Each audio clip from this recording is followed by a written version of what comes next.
नमस्कार, बहुत स्वागत है आपका। मीन राशि 18 सालों के बाद पूरे 1.5 साल के लिए 18 मई 2025 की आधी रात राहु और केतु महापरिवर्तन करने जा रहे हैं। राहु मीन राशि को छोड़कर आपके 12वें घर कुंभ राशि में प्रवेश करेंगे।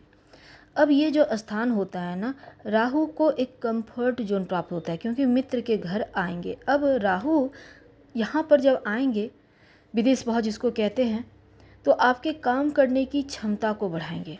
बस आपको ध्यान में रखना है कि देखिए, अगर आपके ऊपर राहु की महादशा चल रही है तो ये महापरिवर्तन आपके लिए बहुत विशेष हो जाएगी। अब राहु जो है, इनके पास सब कुछ है देने को, इतना सामर्थ्य है जितना कोई ग्रह सामर्थ्य तो है पर देता नहीं, पर राहु सब कुछ दे देता है। तो ज्योतिष के अनुसार कलयुग का जब आगमन हुआ तब भगवान शिव की कृपा से राहु और केतु को 9 ग्रहों में स्थान मिला। इसके पहले 7 ही ग्रह थे। अब तब से राहु को कलयुग का राजा कहा गया। अब राजा का प्रभाव है तो इसका फल भी आपको मिलेगा।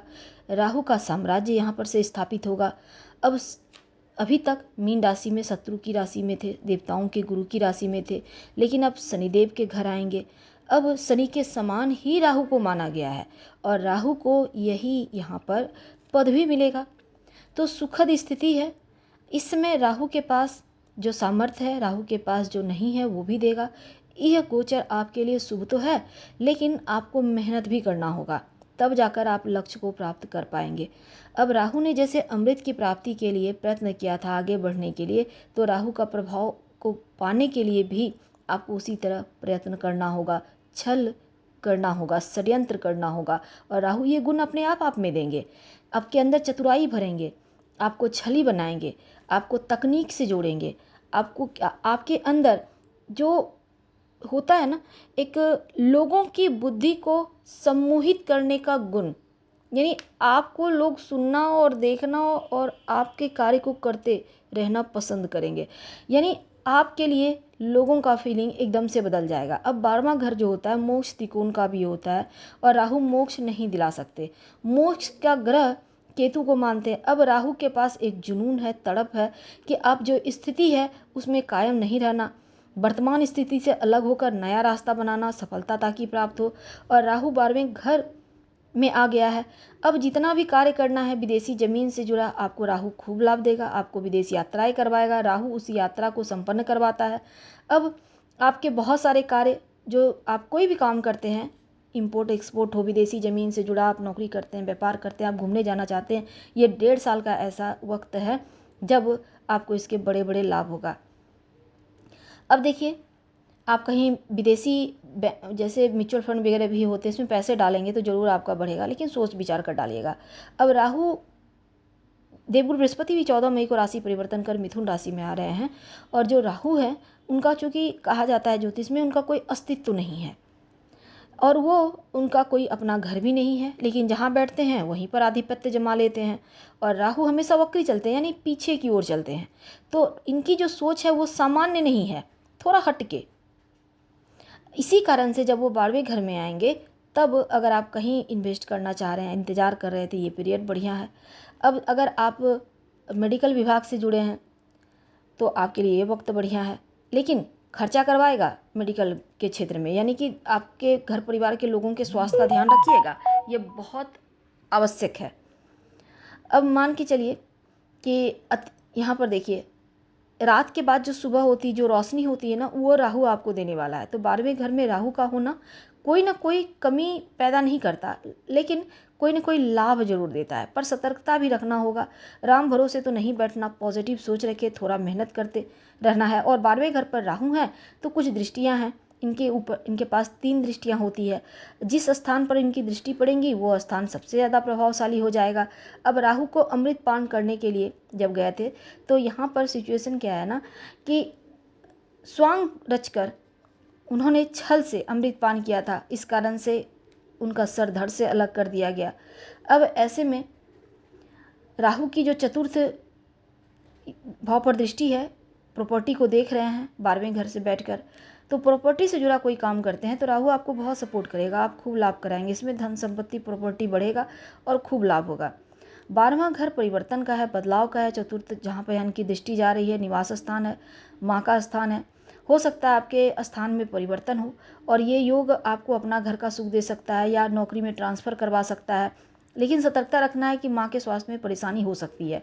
राहु के पास 7वीं दृष्टि है, अब छठे घर पर दृष्टि रहेगी।